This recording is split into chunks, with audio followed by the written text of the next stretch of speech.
although we can point out how this chapter is connected to the other chapters, it reads quite well just as a standalone. And so, I guess we'll start out with this. In traditional Vedanta, the Upanishads are a somewhat cryptic body of literature. They're very important to our tradition, but they're somewhat cryptic and difficult to understand. Enough so that you actually require a commentary to understand the Vedanta. There's even more cryptic stuff in our tradition. The Upanishads are not the most cryptic texts in our tradition. The award of the most cryptic and unintelligible text in our tradition, that goes to the sutra literature. The sutras are designed to be impossible to read for an outsider. You can't literally read them. Like as a scholar without a background in our tradition, you can't read them. They don't make sense. They're not complete sentences. And sutras are designed as mnemonic devices. So you memorize the sutras. And then there's huge commentaries written. So like the Vedanta Sutra, for example, which amongst the sutras, the Vedanta Sutra is the most difficult of them all. And that's our text. But the Vedanta Sutra starts out with like, Atato Brahma Jigyasa, right now, inquire about Brahman. Jamadi Yasya Yataha, Brahman is that thing from which everything comes. Shastra Yonivat, from the womb of Shastra. So, Atato Brahma Jigyasa, now, Ata means now. Atato, now, right now, Brahma Jigyasa, inquire about Brahman. Jamadi, birth, etc. Yasya, from which. Jamadi Yasya Yataha, that thing which gives birth, by which everything is given rise to, the whole universe is given rise to. Jamadi Yasya Yataha, that thing from which the universe and everything else is given rise to. Shastra Yonit Vat, from the womb of Shastra, which means you can't understand Brahman just by thinking about it. Rather, you need a source, a reference, and Shastra is your reference. Similar to how, if you want to govern, you need to have a book that you govern by, like we have the Constitution. And then that becomes an axiomatic source, and all other laws are based on the Constitution. You need some kind of a definitive source of knowledge. You can't just figure it out with your mind. So, there's 570 verses in the Vedanta Sutra. That's the first 3. They're cryptic. And if you look at the commentaries, there's 50 pages of commentary on the Vedanta Sutra. Those verses. Just those verses alone. 50, 100 pages of commentary. Yoga Sutras start out.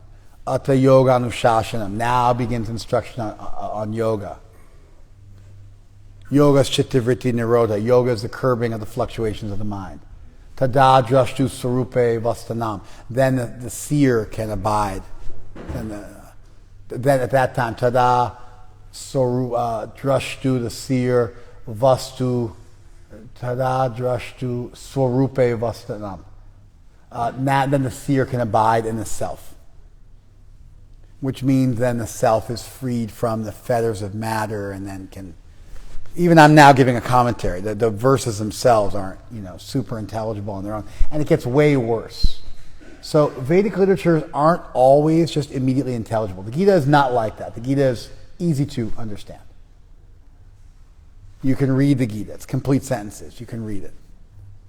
Almost all the verses of the Gita are just... a scholar can literally translate the book and understand it. It's fairly simple. But not all Vedic literatures are so easy to understand. Some of them are purposefully cryptic. They keep outsiders out. You have to be initiated in the tradition. And you have to learn this commentary. And the verses are more like mnemonic devices to remind you of what you learned. And so a technique which is used when trying to analyze a book, when you want to understand a book or what's meant by a book, there's the rules that you follow are called hermeneutics. It's a field of study, how to read a book and understand what the author's saying. And you have text, the actual words, you have context, the surrounding ideas around the word, you have syntax, the grammatical rules, and you analyze stuff. And so usually a later statement will supersede a former statement. So if you say one thing, but then later on in your book you say something else, and that latter statement is understood to be your crystallized thought on a subject. So sometimes when you get an author, their earlier stuff is not their magnum opus. It's not their greatest work because they're still developing as an author, as a philosopher. And when you read their later work, at some point they hit their apex, and that becomes the zenith of their thought. Anyway, one of the techniques which is used to analyze texts is this idea of anubandha chatushtaya. That is, chatushtaya means like a group of four, and anubandha means like relations. Bandh means binding, and anu means kind of together, one after another. So it's like what binds something together. So the four things that bind a text together is the anubandha chatushtaya. And that's used, you see this in the writings on Vedanta, the explanations of Vedanta. You see that they use this hermeneutic principle, and they introduce four ideas. And so a Vedic text has a Vishai. The Vishai is the subject of the text. Vishai means object. It's the subject of the text, what the text is teaching. And then you have Adhikar. Adhikar is the qualifications on the part of the reader. Imagine if I wrote a book in Japanese. A qualification for the reader would be that they have to read Japanese. So you have the qualification of the reader, the subject matter of the book, prayojana. Prayojana means the result of or the goal of the book. And so there's a subject. The subject might be your relationship to this world. But then the goal is freedom from the world, liberation. So the goal isn't always the subject. The subject might then have a result. Like the subject matter could be boxing. But then the goal is to be able to defend yourself. You get it? There may be many ways to defend yourself, one of which is boxing, but the goal of boxing isn't just boxing, it's to be able to defend yourself. So you've got your adhikar, your qualifications, your vishai, your subject, your prayojan, your palastuti, the goal. And then you have your sambandha, the relationship between all these subjects and how they're all tied together. That's kind of a classic model which is used when analyzing texts, especially cryptic philosophical treatises. And sometimes, like you'll speak, if you speak French and your friend speaks French and there's some other people present, you might speak in French to your friends so that as outsiders, they can't understand what you're talking about. Or if you look at an academic works are generally written for academics. And they'll use a lexicon, a specialized vocabulary. And if you want to just pick up an academic work and you're not versed in that tradition, you don't have to leave. Hey, where are you going? She's not getting loud. We're good. Just hang out. If it gets too loud, I'll tell you. Otherwise, you're good. You don't leave. I'll tell you when to leave. Otherwise, you stay. Okay.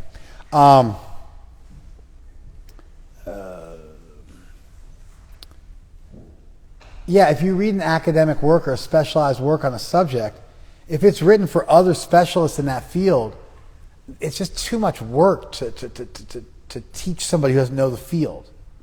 The book's written for insiders, for people who know that subject. And people who are outside of that field aren't going to be able to make sense of it. Think about the way one doctor will talk to another doctor about a patient, as opposed to how that doctor would speak to the patient. Or how two musicians will talk to each other. or two wrestlers will talk to each other about the techniques they're doing. But they're speaking in a language, and they know ideas and movements and movement patterns and concepts, and they can work with them, and everybody knows it, so they can talk about it. But if you're not versed in that field, if you don't have a certain level of acumen in that field, it's almost like they're speaking a foreign language. If you get like Wikipedia for philosophy, the Stanford Encyclopedia of Philosophy, which is like a serious Wikipedia for philosophers about philosophy, the Stanford Encyclopedia of Philosophy, and you look up a subject, and you don't know that subject, when you read about it, the introduction to the subject, the like light stuff, they'll use scores of words that you don't know. And just to read the first couple of pages, you'll end up spending 50 or 100 hours reading different concepts that are necessary to be able to understand the first few pages. Does that make sense?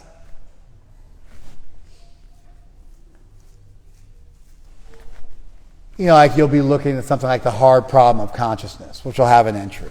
Then they'll talk about, it's a question within the philosophy of mind. So you got to look up philosophy of mind. Then they'll mention phenomenology. If you don't know phenomenology, you got to look up phenomenology. Then they'll mention dualism versus monism. You got to look at that. Physicalism, substance dualism. You start looking up all these terms in order to understand the hard problem of consciousness.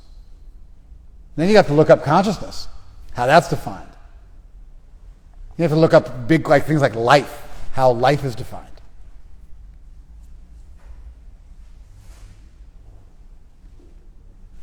Does that make sense?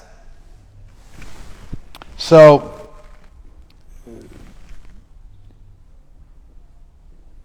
it's not always easy to understand something, even if it's well written, even if it's succinct, because it's not that everything is written for a newbie.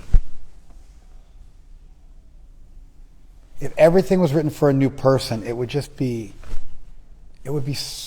to be hundreds and hundreds of pages of preliminary stuff, perfunctory stuff that you had to do in order to get to the subject matter. And sometimes people want to talk about a particular subject matter, and they're assuming people are versed enough, educated enough, that they'll be able to understand it. Or that's who they're writing for anyway. They're not writing an idiot's guide. They're not writing that. And if you read an idiot's guide, then you get a really minimalist understanding of a subject.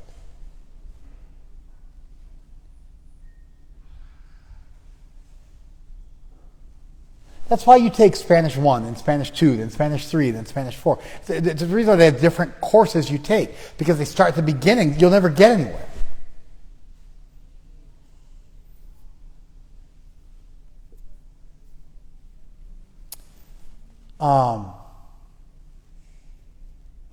So some of these texts are a little more cryptic, a little more difficult to read. And then there's these tools you use to make sense out of them. And they help you, they help govern you, and they help guide you. And the tools aren't necessarily given in the texts themselves. They're given by the later traditions. But those later traditions are almost undivorceable from the text you're studying. Somebody says, I just study the sutras direct. No, you don't. You're lying. Like 100% you're lying. No, you don't. You're always reading a commentary. In fact, when we talk about Vedanta, Vedanta means Shankar, Ramanuja, Madhva. It means those philosophers who analyzed Vedanta. When you say, I'm studying Vedanta, what you mean is I'm studying those commentaries. So I've studied Vedanta. Which commentaries? Which school do you belong to? This is like immediate next question. And if somebody says, no, I just read it direct, then you know you're a liar. Like you don't know what you're talking about.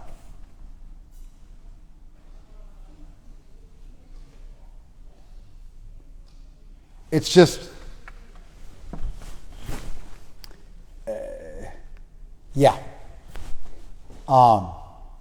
This is a little introduction to hermeneutics and why it's important to have tools that you use to analyze the text, and how those tools, even if they're separate from the text, they can be an indispensable magnifying glass that you use to look at the text. And one such standard tool is this Anubandha Chatushtaya, where you look for what's the theme of the book. You assume the book has a theme and you look for that theme. You assume the book requires a certain level of qualification and you find out what that level of qualification is so you can meet that level of qualification before you read the book. It tells you, like, you take a Spanish 3 class, you have to take a Spanish 1 and 2. It's just understood. That the book is not meant for you. The course is not meant for you unless you've taken those preliminary classes. We do this. Like you start off with arithmetic and then you study pre-algebra. Then you do algebra 1. Usually they throw geometry in after that. I don't know if they still do it like that. Then algebra 2 comes after that. And then you take trig. And then you get into calculus. And that, or pre-calculus, and then you get into calculus. It's usually like a high school level. That's all I got. I didn't even make it all the way. I didn't make it all the way there. I think I got like halfway through trig or something like that, and then my high school was up. And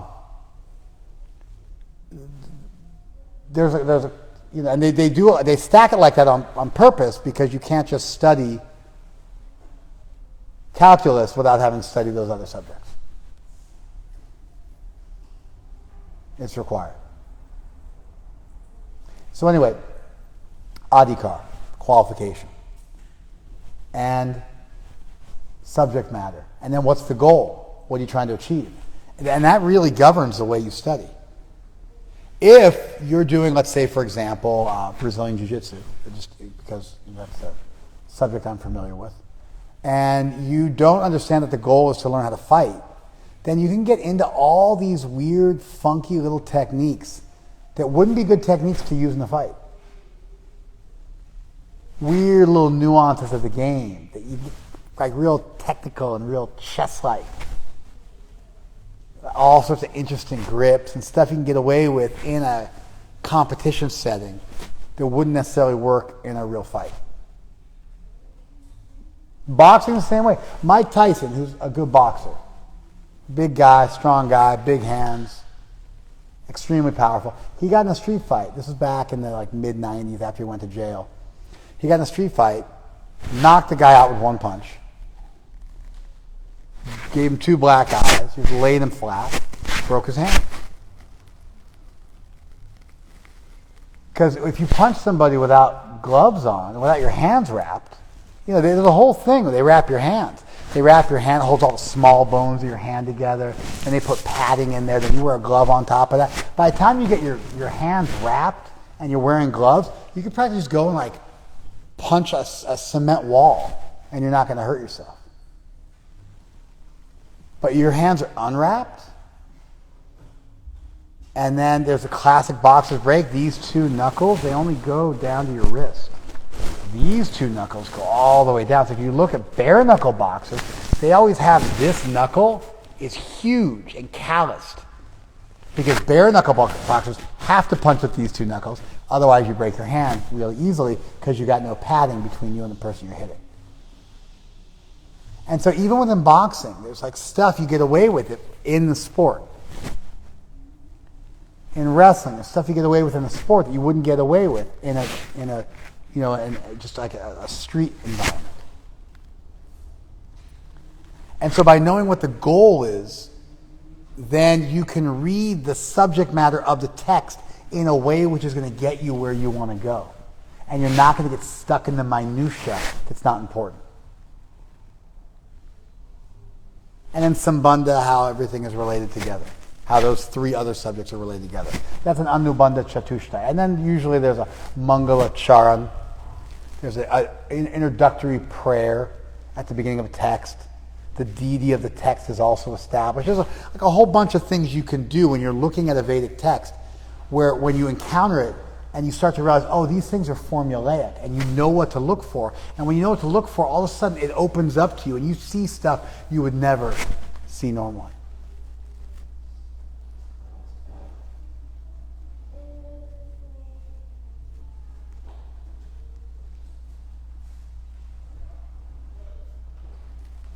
You follow this?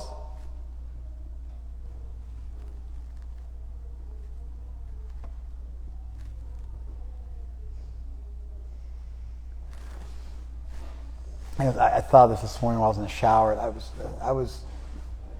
There's a verse, and the verse, the poet, I hadn't thought about this.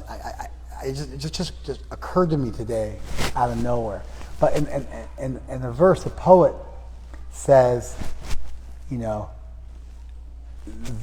happifies you. He takes a bunch of nouns and he turns them into verbs. Like, how do you turn the word happy into a verb? You don't. You say it makes you happy, right? But there is no it happies you. It happifies you. But he did that in Sanskrit. He took a bunch of nouns and they didn't have a verb. They weren't constructed in such a way where you could make them into a verb automatically. You would usually add other words like we do. It makes you happy. But he turned them into verbs.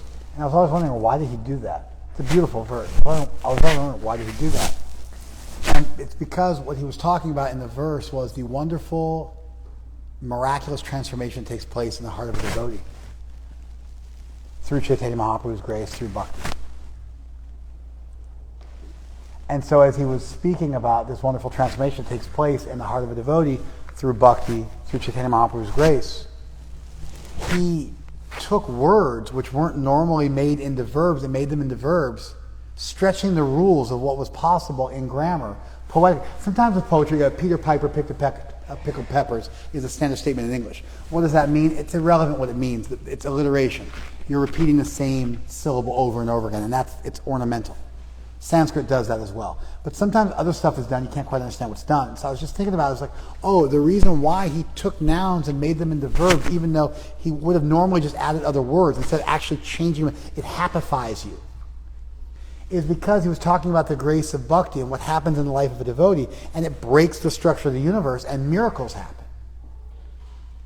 And how do you reflect that? You take words which are only used in a certain way, and then you modify those words so they become stretched and used in ways you could have never imagined, and it becomes an ornament where the poet was trying to communicate the miracle that takes place in the life of a devotee by then stretching language so that his poetry stretched the limits of language to then communicate to his audience just how drastic and just how miraculous the transformation of the life of a devotee was meant to be. Did you guys follow that?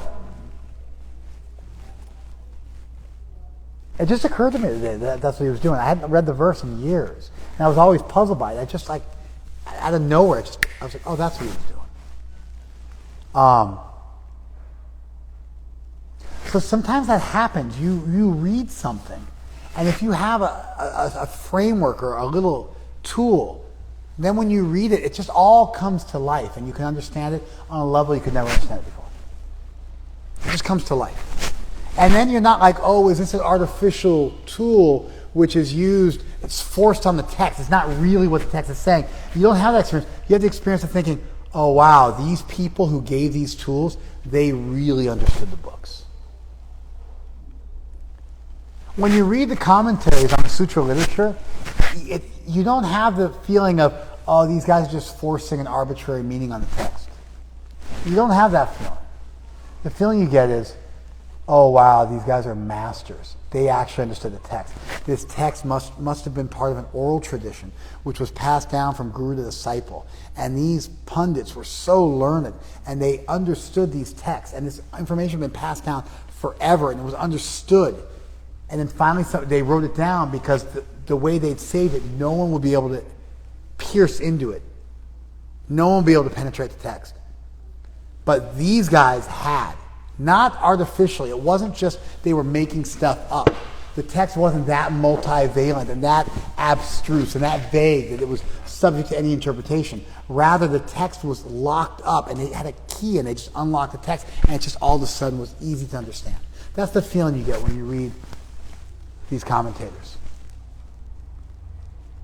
The tools they use, they're not arbitrary. It's like putting on a pair of glasses and all of a sudden the whole world comes into focus and you realize, oh, wait a second, these people knew what they were doing. This wasn't accidental. This isn't arbitrary. These people really know what they're doing. So, now that you have that background, let's read the first introductory verses of the 9th chapter, which reads quite well as a standalone book without any necessary context from the rest of Gita. Think about that, and think about what I taught, and let's read these first verses. Idam te guhyatamam pravakshami anasuyave. Pravakshami. I am speaking. I will speak this.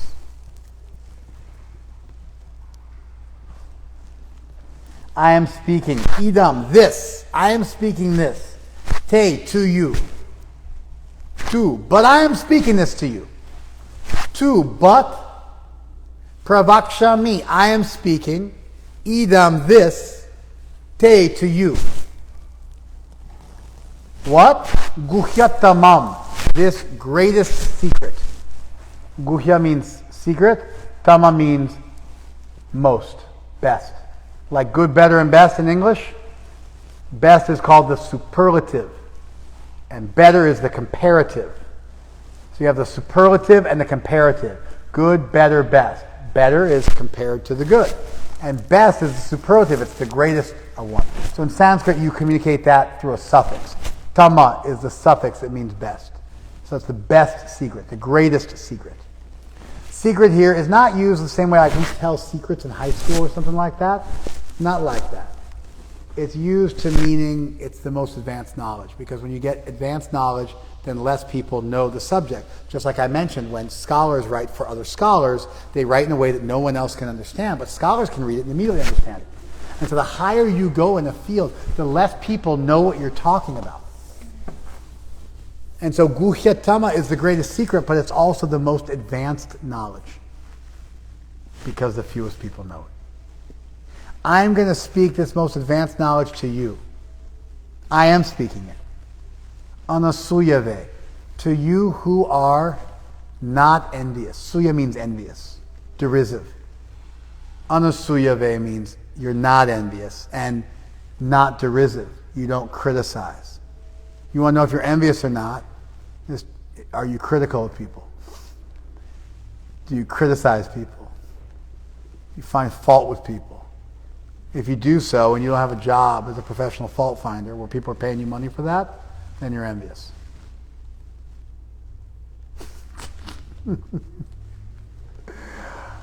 Envy is depicted as oftentimes in literature as being a lead mask that people wear and they wander out. Dante's Inferno depicts envy as a lead mask that people wear, a hood they wear that blinds them.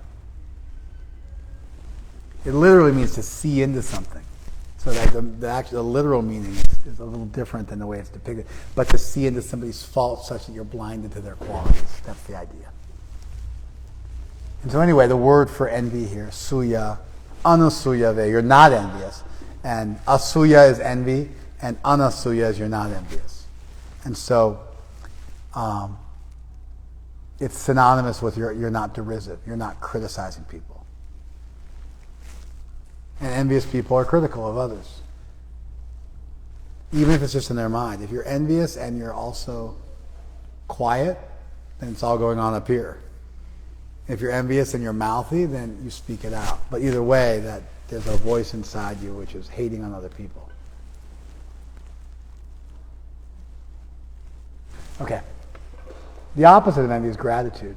You see the good in others. You feel that you're blessed to be around them. You see the good in them. Jnana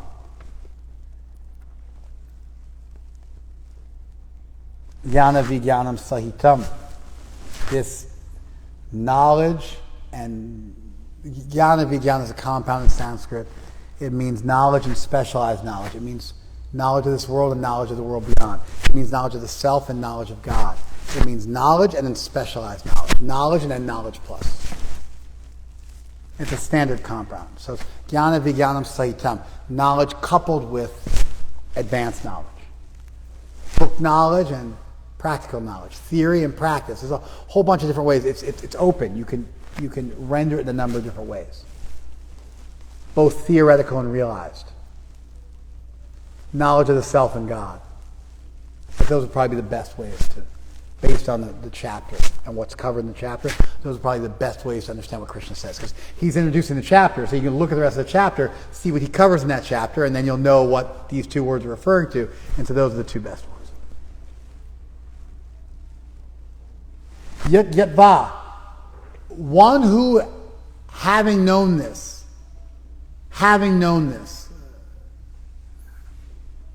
moksha se ashubhat, you will be liberated from all inauspiciousness. Moksha se, you will be liberated. He will be liberated. Ashubhat, it's in the future tense. He will be liberated, ashubhat, from all that. Shub means auspicious, ashub means inauspicious, ashubhat means from all that's inauspicious. You'll be liberated from everything inauspicious. So, idam, this, guhyatama, greatest secret, most advanced knowledge. Pravakshami, I'm speaking it. Hey, to you. But right now I'm going to speak this to you. Jnana vijnanam sahitam, knowledge and specialized knowledge. Yatva, having known this. Moksha se ashubhat, you will be liberated. He will be liberated. One who's known this will be liberated from all that is inauspicious. Actually, it's going to read best. Yatva moksha se. It's a you. I read the yat wrong. I thought it was yaha. So yat, which yatva having known, moksha se is actually speaking in the second person. You will be liberated, ashubhat, from all that's inauspicious. That's literally what Krishna says. The Gita is easy to read. Complete sentences. It's easy to read. What do you notice about this verse? Yes? There's so many concepts that we've already gone over that have been unpacked previously. No. True, but not what you should be noticing. Yes? It sets up the theme for the chapter. What's the theme of the chapter? Confidential knowledge to... I have no idea what you're saying. Automatic fail, because you're just reading the title of the chapter. That means nothing to me. Yes? By the way, I just took the trouble to unpack every single word in the verse, and I gave you something before we started. So if you want a clue, what you're supposed to do is take what we just taught you and then add it to the verse, and if you add those two things together, that's the magic. If you don't do that, you missed it. Go.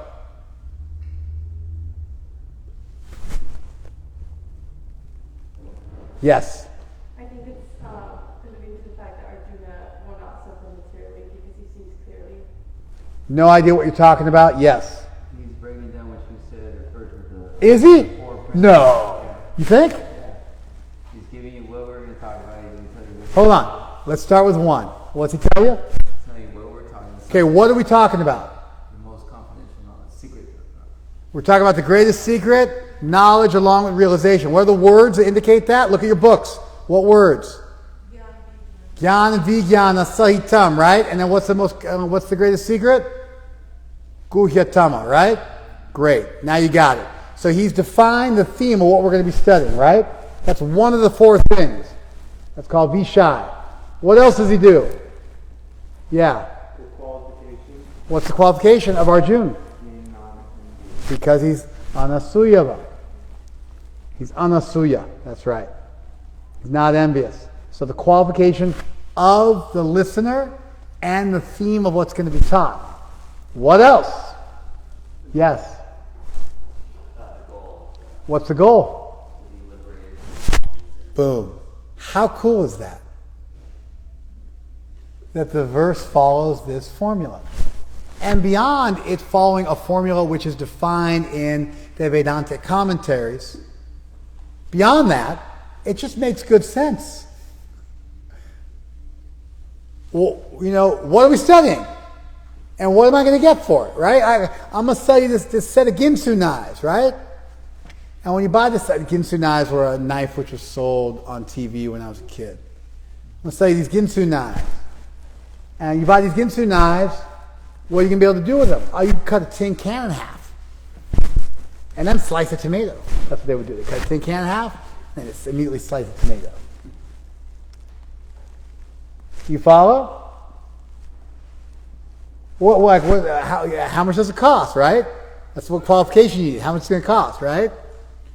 And like, well, it's going to save you time in the kitchen. It's going to save you. Oh, I got these knives. It saves me so much time in the kitchen. It's just it's the way human beings communicate to one another when they're trying to encourage one another to participate in something. Whether it's for money, what we all have familiarity with in sales, or whether it's a teacher teaching a student. These are natural things you want to know. Cool, right? Amazing, right? Let's keep reading.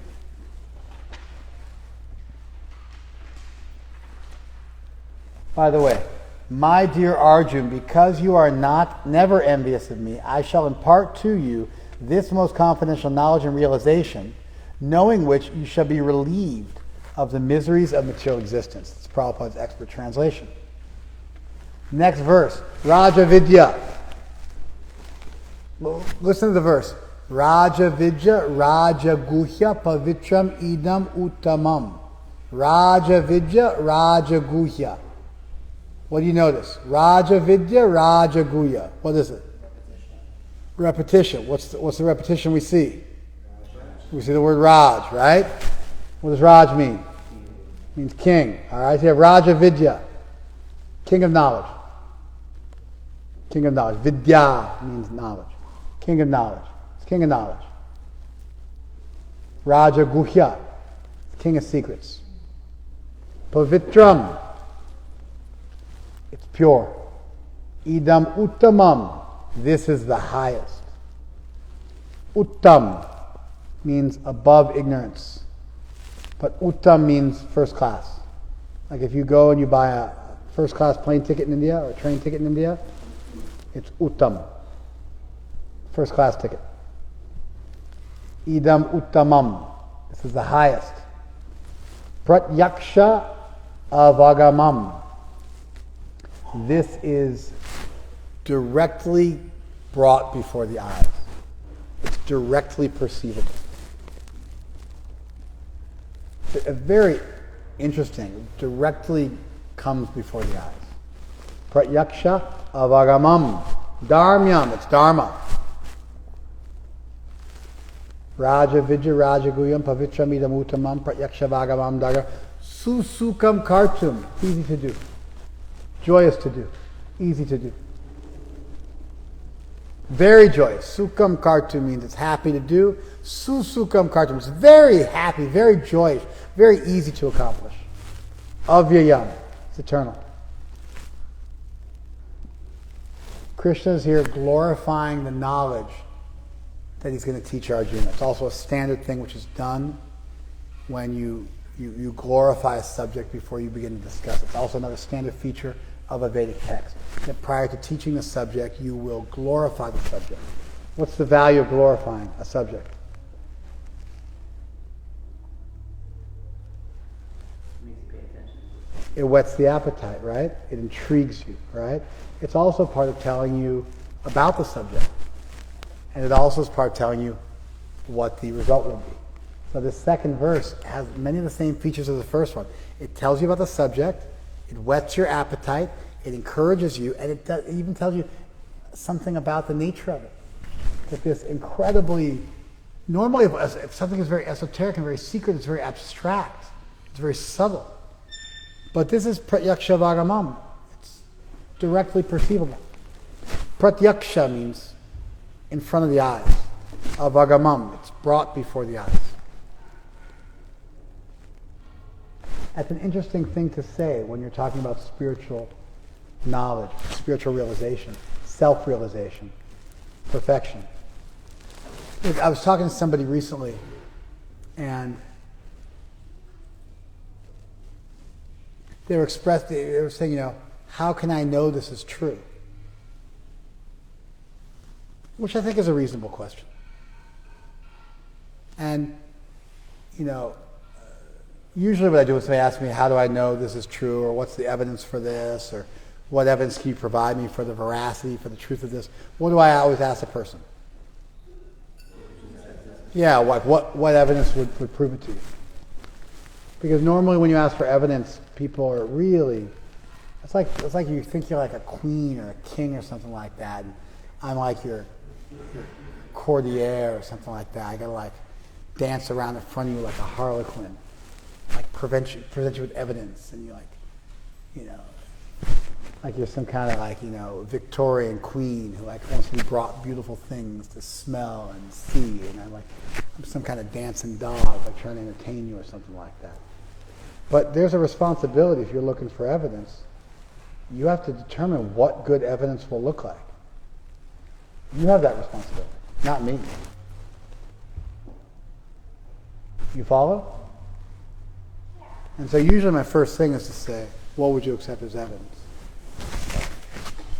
Then I usually tell them what qualifications they'll have to have in order to be able to perceive the evidence. Like, you know, if you go to an AA meeting, like an Alcoholics Anonymous meeting, and you're drunk, you know what they'll do? They won't talk to you. They're not going to do it. They're not going to preach to a drunkard. You got to sober up. Minimum qualification. You maybe sit in the corner. Don't talk. You call up your sponsor and you're drunk, they'll tell you, yeah, sober up. Call me when you're sober. I got to have something I can work with. I'm not going to waste my time with some blackout drunk idiot babbling. It's a minimal level of qualification. Somebody's just completely having a psychotic break. There's no use in talking. You just have to restrain them because they're disassociated completely and they can't understand anything they're saying.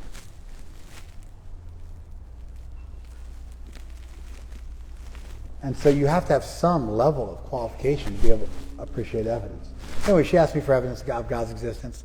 We discussed that. I gave a bunch of evidence. And I explained to her, I can explain this to you logically. I can give you a coherent idea. I can point to evidence such as consciousness, irreducible complexity within the universe. I can even give you actual logical proofs for the existence of God, such as the cosmological argument, which is an excellent logical argument for the existence of God, where if you agree to the premises, the conclusion that God exists is irrefutable. There's all sorts of great arguments and evidence over thousands of years. And that stuff gets you in the laboratory, practicing spiritual life. And at some point, you have to see God. At some point, you have to have an experience of God. Then you won't have any doubts anymore. If God exists, wouldn't all good God want you to be able to see Him? Couldn't all powerful God make that a possibility? Therefore, if God exists and is all good and all powerful, the potential for you to see God would have to be there. Not with these eyes. Fine, you need a divya chakshush, what the Gita says. No problem. Divya chakshusha, like with divine eyes. No problem. But you'd have to be able to see the deity. That's part of the package. It's interesting, but normally we don't think about that. We just think about the logical arguments or other evidence, but we don't think about, at some point, you need to be able to see divinity. You need to have an experience of divinity. And so something nice about this verse, it says very plainly, pratyaksha avagamam. It will be brought before your eyes, directly.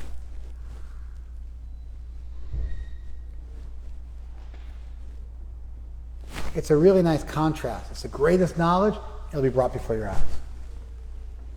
So this is continuing with this Anubandha Chatushtaya theme. The subject's being defined, it's being glorified, we're being encouraged to study it, we're being told about what we're going to get by studying it. The qualifications, it's easy to perform if you're non-envious. You start to put these things together, and you're starting to really get like an introductory command of what we're talking about. What's going to be covered. This knowledge is the king of education, the most secret of all secrets. It's the purest knowledge. And because it gives direct perception of the self by realization, it's the perfection of religion. It's everlasting and it's joyfully performed. What a great translation. And you see Prabhupada just gives a monstrous purport, a 5-page purport. Because the verse is just dying to be analyzed. It just, like the nature of the verse is each one of the words. Raja Vidya, what does it mean to be the king of knowledge? Raja Guru, the greatest knowledge. Each word just wants paragraphs. And so the commentators, they love a verse like this because it allows them to bring in so much other information which is pertinent and germane and relevant and helpful. Next text. Ashratadana Purusha, a person who is not possessed of faith, who has not been given faith. Dharmasya Aprapya, Dharmasya Parantapa. Parantapa is a name for Arjuna. It means scorcher of others, a name for a warrior, a burner of your enemies. Or, as Prabhupada often translates, scorcher of foes. Great translation. So Arjuna's being glorified. Krishna's talking to Arjuna. So he uses these kind of epithets to glorify Arjuna. Ashratadana Purusha Dharmasya. For people who are not possessed of faith, this Dharma, aprapyamam, they won't be able to get this Dharma. They won't be able to get me. Aprapyamam. That for people who are not possessed of faith in this Dharma, they will not be able to get me. Aprapyamam. They will not achieve me. Nivartate. They'll come back to this world. Return back to this world again. Mrityu samsara vartmani. This path of death in this world. A return to the path of birth and death in this world. For those who don't have faith in this Dharma, they won't achieve me. Instead, they'll return again to this path of death, birth and death in this world. This sounds a little Christian, doesn't it? You have to have faith in me? I personally don't think that faith, number one, faith and doubts are perfectly compatible. Faith is enough interest in a given hypothesis that you bother to get in the laboratory and do the work. Faith does not presuppose the absence of doubt, although oftentimes it's defined like that. Faith is incompatible with fear. Because you have faith in the all-good, all-powerful God, then there's nothing to be afraid of. Everything is okay. And all-good, all-powerful God is also incompatible with hell. It's also impossible for an all-good, all-powerful God. So any religion which posits an eternal hell doesn't believe in an all-good God or an all-powerful God, or maybe it's not either one. And it's a weak, theistic deity. An evil and weak deity, or it's an evil deity, or it's a weak deity, but it can't be an all-powerful, all-good God and believe in hell. And so you can't really have faith in God and be afraid. You can have doubts. Those doubts will be resolved in due course of time as you gradually gain realization of the deity, as you analyze the evidence and become convinced of its legitimacy. And without faith, without intrigue, without interest, without enough, St. Augustine, the early church father, he spoke of the primacy of will in the acquisition of knowledge. If you want to learn if something's true or not, you have to be interested enough that you actually get out there and do the work to figure it out. Again, there's a responsibility for the person who's looking for evidence to go out and seek it. Seek and you shall find. It's a statement from the Bible.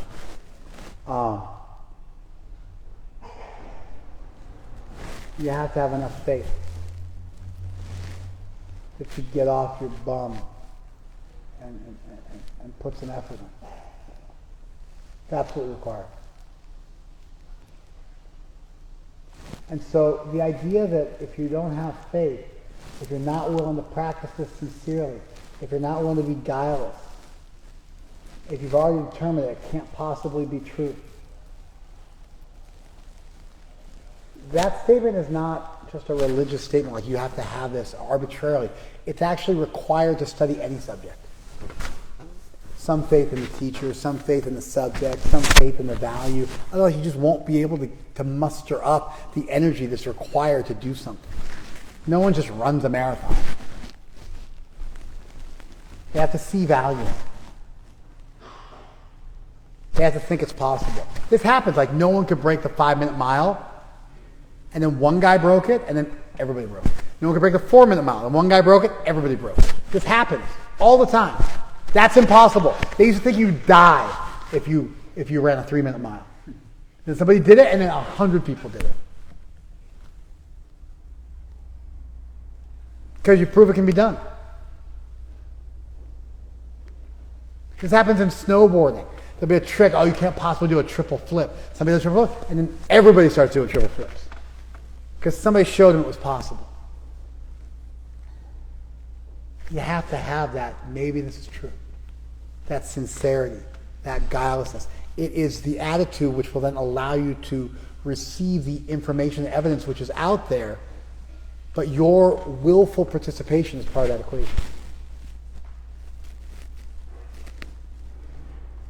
And that's reasonable. If you could force God to reveal himself, number one, you're thinking that God is like a mouse, and you can build a mouse trap and then trap God. He has to reveal himself.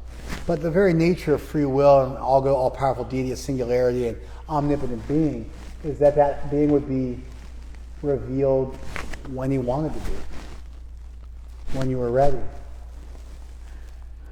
And certainly, I don't like to be around people that I don't like that are negative towards me. I don't like their company.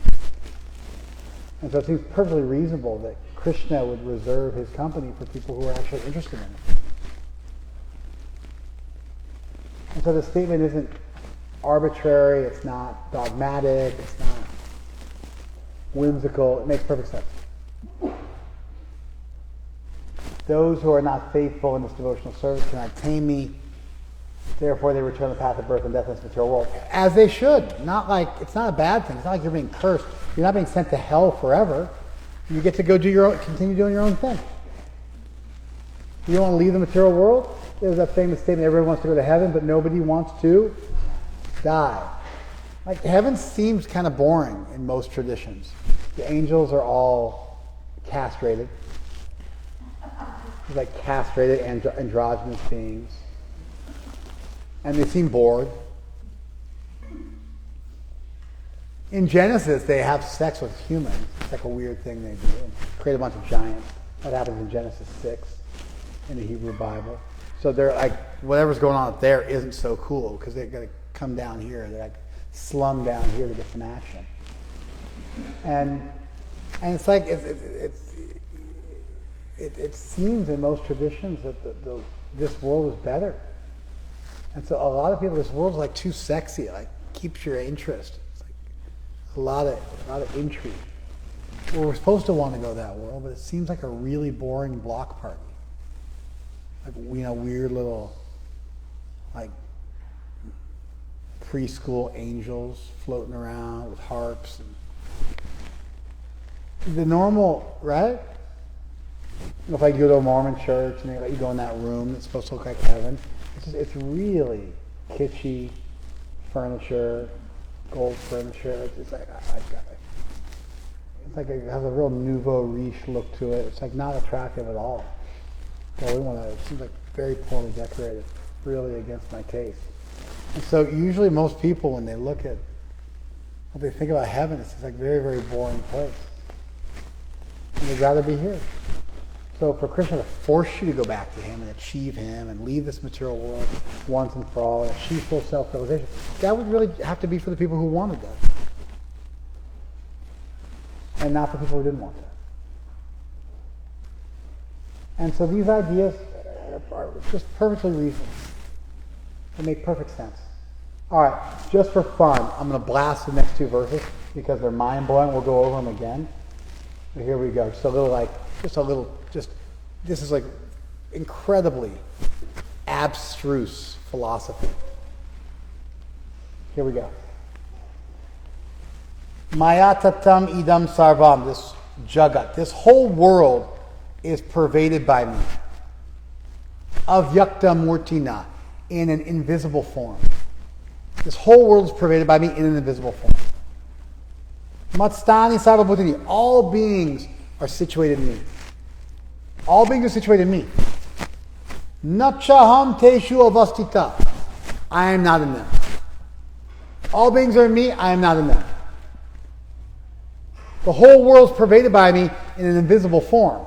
If the whole world is pervaded by me in an invisible form, what does that mean? It means I'm in everything, doesn't it? The whole world is pervaded by me in an invisible form, right? I'm not in this world. Everybody's in me. Is that confusing?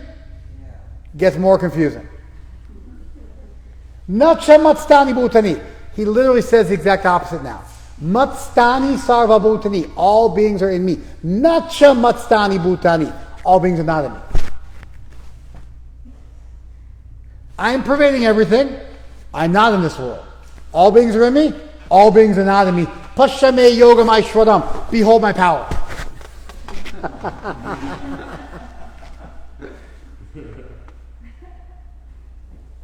Behold my power. What's a paradox? An apparent contradiction, because you're not smart enough to see what's really going on. What's a contradiction? Something that doesn't make sense, where two ideas are postulated that contradict each other. Is this a contradiction or is it a paradox? Paradox, you have faith, but can you explain how it's a paradox? Let's finish the verse and you guys can explain it. Bhuta Brit Nacha Bhutasta. I'm not in beings, I maintain them. Mamatma Bhuta Bhavana. I'm the source that causes all beings to be. Myself is the cause of all beings. So, I'm everywhere. No, I'm not. All beings are in me. No, they're not. I'm not any beings. I maintain them. And I'm their source.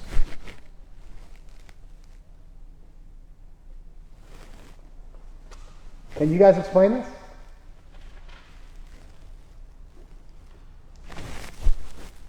Yeah. Loud and proud.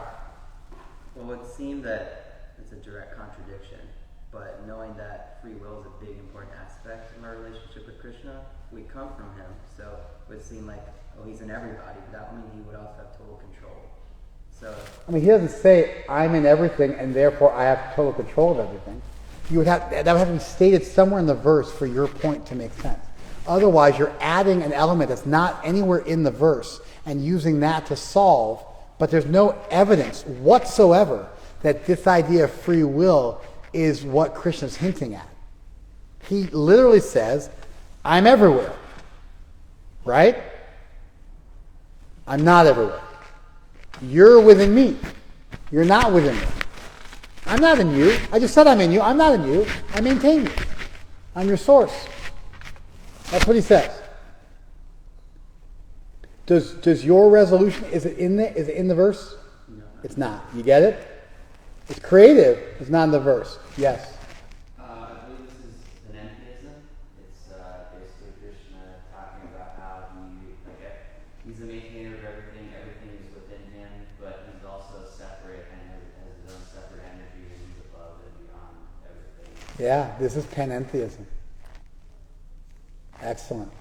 This is the idea that everything is within divinity, which would lead one to think that this world is collectively God, like somehow all of us together are God, which just doesn't make any sense whatsoever. All of us collectively are the source of ourselves. If God's the source, and somehow how is it that all of us are our own source? It doesn't work philosophically. Pantheism failed philosophically. But panentheism is the idea of the immanence of divinity, that this world is divine and is maintained by divinity and is connected to divinity, but that divinity is also beyond this world. And so you have a concept of immanence, presence in this world, and transcendence, being beyond this world. And those two ideas are being housed together. Could an all-powerful being be everywhere and also beyond the world? Yes. Could Krishna, by ek angsena, by one fragment of himself, stita jagat, maintain the whole world? Certainly he could. At the same time, exist beyond this world. That would be possible for a singularity. And so we have here an early doctrine of panentheism, an idea which only really got popularized in the West in the 1800s. Thousands of years prior, this idea is articulated in the Gita. It's a very compelling, brilliant, now, version of theism. Now the question is, where's your evidence for that? It at least doesn't have this like extra thing added in, but it's just one interpretation of the information, correct? Read the next verse. Yata akasha stito nityam vayu sarvatra go mahan. Just as the great wind goes everywhere, blows everywhere, while situated within space. Just as the great wind blows everywhere, while situated within space. Tata, so also, sarva bhutani matstani upadaraya. Try to understand that all beings are situated within me. And so Krishna gives an analogy. Perhaps the best analogy in existence to convey this principle. Space, as an accommodating principle, houses air. Air can be removed from space, like let's say in a vacuum. But oxygen molecules and carbon dioxide molecules, the molecules that make up the air we breathe, those exist within space, but they don't contaminate the space. The space is an accommodating principle which can house the various molecules and atoms that make up our air, and those can be removed from that space, and the space continues to exist irrespective of whether those molecules are there or not. In fact, the molecules can't taint the space. The air could smell very foul, have a sulfur. There was a train with molten sulfur that derailed on the East Coast a couple days ago. Started a bunch of fires. It must have just released a horrible smell. Actually, I think it freezes stuff. I think molten sulfur freezes stuff if it comes in contact with it. And so this train car of molten sulfur derailed. It's created a disaster. But that awful smell that contaminates the air doesn't ever contaminate the space. It might get in the wood or in the walls or in the earth, but the space remains always aloof. And yet the space contains within it the air. And the air is dependent on the space, and the space is everywhere, but also nowhere. Nowhere in the sense that it's not contaminated by the things it houses. And so the example Krishna gives to explain what he just taught is perfectly congruent with the point. This is brilliant philosophy. It's brilliant theology. Really advanced stuff. Stuff like I mentioned that the Western world was just grappling with a couple of centuries ago for the first time. And here it is, and it's just an easy example. An easy to understand example. Of course, you can ask yourselves, and here's what we'll finish with.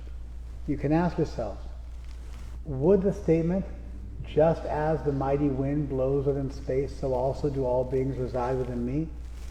Could you read that and understand panentheism? The answer is probably not. And that's why commentatorial traditions are required. Because once I explained it, you guys thought, oh yeah, of course that's what it meant. But you probably wouldn't have gotten there on your own. And if you got there because I taught you panentheism, so you ought to know to recognize it in the text. But would you get that on your own by reading the book? You wouldn't. We need commentaries. We need teachers. They can shorten the gap. And sometimes they can shorten a gap that if you had 1,000,000 lifetimes, you wouldn't be able to cross. You might be able to look at something for 1,000,000 years and not figure it out. But you get a good commentary, you get a good teacher, And they have enough of a mastery where they can just like kind of like pierce through your thick skull. And all of a sudden, these kind of very exotic, abstruse, abstract, difficult to penetrate ideas become easy to understand. We shouldn't look down upon teachers. We shouldn't look down upon classes. We should just look for ones which are properly calibrated, such that the world opens up and we can see what we'd never see without them. And the experience of finding a good commentary, finding a good teacher, is like you think, oh, I could have read that forever. Never figured it out. But of course that's what's being said. It's not that that's what he's saying, like what you did, where you're adding in arbitrary elements that aren't there in the text, but they show you, no, this is what the text was always saying. Like, of course that's what it was saying. How did I miss it? Okay. Thank you very much. Hare Krishna. Feedback? Thank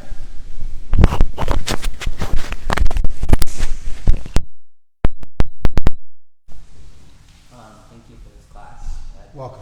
One of the effects it had on me was just, learning how you present the text, what the purpose, what's it